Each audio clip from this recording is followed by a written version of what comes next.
Topic क्या है? यांत्रिक ऊर्जा संरक्षण का सिद्धांत हमें प्रूफ करना है। कोई m द्रव्यमान का एक पिंड है, वो पृथ्वी से h ऊंचाई पर है, यहां पर है। ये हमने मान लिया पृथ्वी पर। तो यहां से यहां तक की ऊंचाई कितनी है? h ऊंचाई। ठीक है, तो हमें सिद्ध करना है भाई ऊर्जा संरक्षण का सिद्धांत क्या होता है कि ऊर्जा को ना तो उत्पन्न किया जा सकता है और ना ही नष्ट, बल्कि होता क्या है, ऊर्जा का रूप एक रूप से दूसरे रूप में परिवर्तित हो जाता है। यही ऊर्जा संरक्षण का सिद्धांत है। तो सीधा सा कॉन्सेप्ट है कि किसी वस्तु में निहित ऊर्जा हर स्थिति पर सेम रहेगी। यही ऊर्जा संरक्षण का सिद्धांत। तो हमें सिद्ध करना है। हमने एक स्थिति ली कि एक पिंड है, वो पृथ्वी तल से h ऊंचाई पर है। यहां से स्वतंत्रता पूर्वक हम ऊपर से छोड़ रहे हैं, उसमें कोई बल नहीं लगाया जा रहा है, ऐसे ही फ्री फॉल, ऐसे ही छोड़ दिया जा रहा है। तो हम देखेंगे कि जब वो ऊपर से x दूरी तक आता है तब उसकी यांत्रिक ऊर्जा कितनी है, और फिर वो जब यहां से नीचे पहुंच जाता है तो तीनों स्थितियों में हमें ये देखना है कि इसकी ऊर्जा सेम है कि नहीं। तो सेम ही निकलेगी। ऊर्जा संरक्षण का सिद्धांत अपने आप में सही है। ठीक है, हम मानते हैं ये स्थिति। ठीक है, यहां पे प्रारंभिक वेग u कितना होगा? 0। ठीक है, u कितना होगा? 0। ऊंचाई हमारी कितनी हो गई? h। तो यहां पे देखें स्थितिज ऊर्जा कौन सी? स्थितिज ऊर्जा यानी u होता है m into g into h। ऊंचाई h है। अब दूसरी होती है काइनेटिक गतिज ऊर्जा की बराबर होता है हाफ mv²। यहां v क्या है? 0। वेग यहां पे क्या है? 0 है। चूंकि v है 0 तो k बराबर कितना आ जाएगा? हाफ m, और इसकी जगह हम 0 रखेंगे तो ये v हुआ। ठीक है, तो ए स्थिति में हमारी ऊर्जा कितनी हुई? फिर ये है बी स्थिति। ठीक है, यहां पे वेग कितना हो जाता है? वेग v1 मान लिया। वेग कितना मान लिया? v1। तो यहां पे स्थितिज ऊर्जा u बराबर क्या है? m into g, और h कितना हो जाएगा? ये ऊंचाई पूरी h थी और ऊपर से हम x नीचे आ गए तो पूरी ऊंचाई में से x कम हो जाएगा। ठीक है, काइनेटिक एनर्जी गतिज ऊर्जा के बराबर हाफ m, और वेग हमारा कितना हो गया है? v1। तो यहां हो जाएगा v1 का एक्सप्रेशन। तो यहां पे निहित कुल ऊर्जा ये। ठीक है, अब ये सी स्थिति में आता है, पृथ्वी तल पर आ जाता है। तो पृथ्वी तल से ऊंचाई कितनी हो गई? 0। तो अपना स्थितिज ऊर्जा u बराबर क्या होता है? m into g, और h कितना हो गया? 0। तो 0 का गुणा करेंगे तो ये क्या हो जाएगा? 0। और इसका वेग, यहां पर वेग क्या है? v है। वेग कितना है? तो यहां पे काइनेटिक ऊर्जा कितनी हो जाएगी? यानी kinetic energy half m v। अब हमें एक्सप्लेन ये करना है कि तीनों स्थितियों में उसकी ऊर्जा जितनी ऊपर थी उतनी ही नीचे। ठीक है, हमने कल कहा था जहां से स्थिति बदले तो न्यूटन बाबा को याद करते है ना, उन्हीं के गति के समीकरण लगाएंगे और जो चेंज हुआ है वापस चेंज होके कहां जाएगा?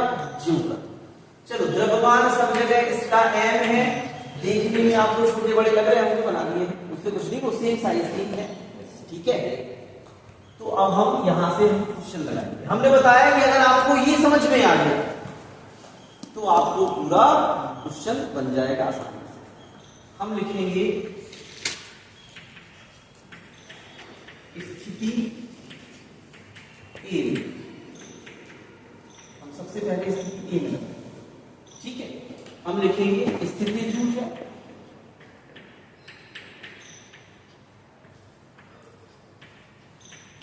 हम लोग वहां पे लिख ही चुके हैं, कितना है m into G into H, यही है। गतिज ऊर्जा,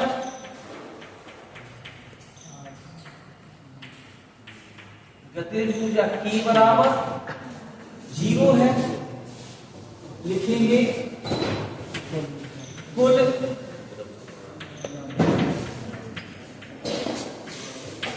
यांत्रिक ऊर्जा। तो हमने बताया किसी वस्तु में निहित पूरी ऊर्जाएं क्या कहलाती हैं, यांत्रिक ऊर्जा। तो यहाँ पे दो प्रकार की हैं, U प्लस K कर दे, ठीक है। तो U कितना है m into G into H, और K कितना है 0, ठीक है। तो ये आपका आएगा m इंटू, यानी हमारी पूरी ऊर्जा इतनी आनी चाहिए तीनों स्थितियों। अब हम सेकंड स्थिति लगाते हैं, स्थिति बी, ठीक है। यहां पे भी स्थितिज ऊर्जा कितनी है, U बराबर है m into G into H, H की जगह क्या लिखना है हमें, h माइनस एक्स, इतना ही है। K कितना है, हाफ m v1 स्क्वायर, यांत्रिक ऊर्जा, ठीक है, यांत्रिक, इन दोनों की प्लस के बराबर। तो क्या होता है, U प्लस K, यानी m into G into H minus x, और प्लस हाफ m v2। अब ये बदल गई, तो बदल गई तो न्यूटन के गति के तृतीय नियम से, तो हम लिखेंगे न्यूटन के गति का तृतीय समीकरण, तृतीय क्या होता है तृतीय समीकरण, v स्क्वायर बराबर u स्क्वायर प्लस 2as। अब ये क्षैतिज गति के लिए है, कैसी गति के लिए है, क्षैतिज, तो इसमें त्वरण a लग रहा है। अब ये गति कैसी हो रही है, ऊर्ध्वाधर, तो त्वरण की जगह क्या हो जाएगा, g, गुरुत्वीय त्वरण, एक की जगह क्या हो जाएगा, गुरुत्वीय त्वरण। अच्छा, ऊपर से नीचे आ रहा है तो प्लस रहेगा, अगर नीचे से ऊपर जा रहा होता तो माइनस हो जाता, ठीक है। तो यहां प्लस का लिखेंगे, तो हम लिखेंगे, अच्छा यहां पे देखें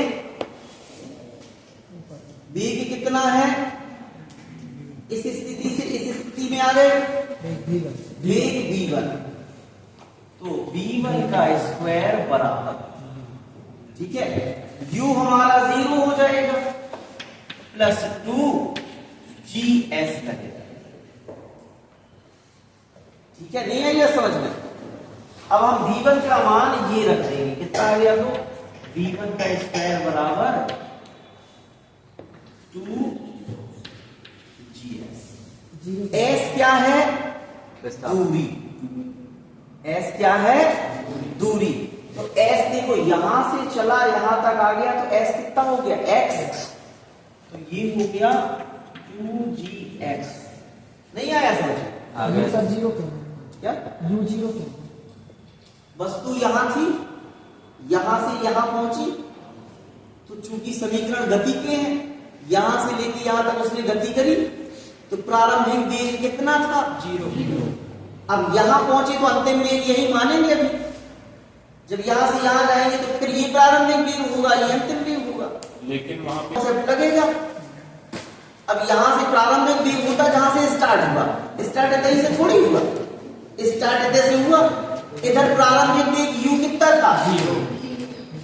ये काइनेटिक एनर्जी 0 का हो गई थी, वेग यहाँ पे 0 था। तो यहाँ पे जब दो वेग हैं तो एक प्रारंभिक है, एक अंतिम है। तो प्रारंभिक इस स्थिति माना जाएगा, अंतिम इस स्थिति में माना जाएगा। समझ गए? ये हो गया। B का मान इतना निकल आया। हमें ये रखना है यहाँ पे, कहाँ पे? यहाँ पे, यहाँ पे हम आया, यांत्रिक ऊर्जा देंगे। तो देखें अतः यांत्रिक ऊर्जा, ठीक है। यांत्रिक ऊर्जा हमारे पास कितनी थी? m इंटू जी h minus x plus half m v1 का स्क्वायर। अब v1 की वैल्यू कितनी आ रही है? v1 के स्क्वायर की ही वैल्यू हमारे पास 2gx है, रख देंगे। तो क्या आएगा? m इंटू जी h minus x plus half m, और v1 की वैल्यू है 2gx, तो हम यहां रखेंगे 2gx। तो तुमसे अंदर मल्टीप्लाई कर देंगे, m into G into H minus M G X और plus M G X cut गया, कितनी आ गई? तो प्रथम स्थिति में भी कुल यांत्रिक ऊर्जा कितनी थी? mgx। सेकंड स्थिति में भी mgx है। ऊर्जा अवधि नियत है, उतनी ही है। रूप बदल गया था तो हमने न्यूटन बाबा याद किए और रूप को चेंज। आगे बात समझ में? शुरू की स्थिति में m into G into x थी, यहां थोड़ा सा रूप बदला, यहां पे इतना हो गया, तो हमने कहा ये तो रूप बदल। तो फिर न्यूटन बाबा को बुलाया, उन्होंने जादू मंत्र दिया और फिर से हम आया जीव करते हो m इंटू जी एक्स। अब चलो तृतीय स्थिति, स्थिति सी, ठीक है। हम डायरेक्ट लिख ले रहे कुल यांत्रिक ऊर्जा, यहां पे हमें पता ही, ठीक है। तो कुल यांत्रिक, यहां देखें आपका u तो 0 है, u कितना है? 0, कि इतना है, तो देख 0 प्लस हाफ एम बी, तो यहां पे आंसर कितना आ गया? Half M B. रूप बदल गया, रूप बदल गया। फिर हमें क्या करना है? न्यूटन बाबा को याद करना है। तो फिर से न्यूटन की गति का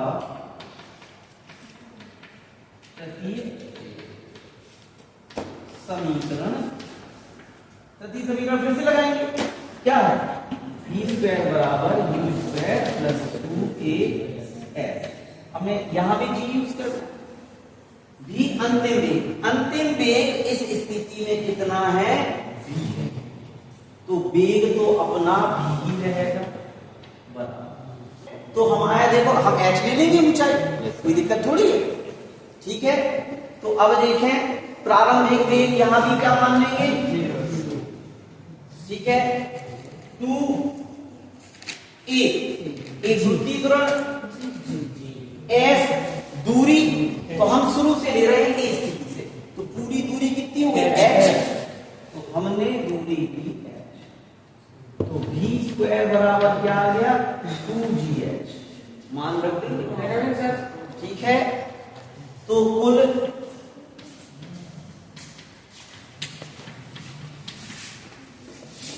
यांत्रिक ऊर्जा कितना पहुंच गया था हमारा?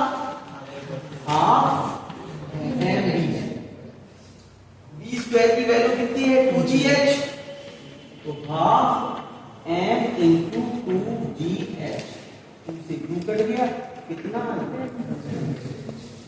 तो देखो तीसरी स्थिति में भी कुल ऊर्जा कितनी है? mgh ही है। तो तीनों स्थिति में सिद्ध हो गया कि पहली स्थिति में ऊर्जा कितनी थी? mgh, दूसरे में रूप बदला कुछ देर के लिए, लेकिन फिर आ गया अपना mgh। तो देखो ऊर्जा का रूप बदला था, उतनी ही थी, ना ज्यादा हुई ना कम हुई।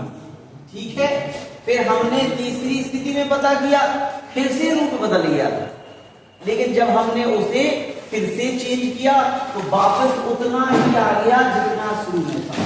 तो इससे सिद्ध होता है कि यांत्रिक ऊर्जा का सिद्धांत सत्य है। और क्या है, ऊर्जा ना तो उत्पन्न की जा सकती है और ना ही नष्ट की जा सकती है, बल्कि होता क्या है, उसका रूप बदल जाता है। ठीक है।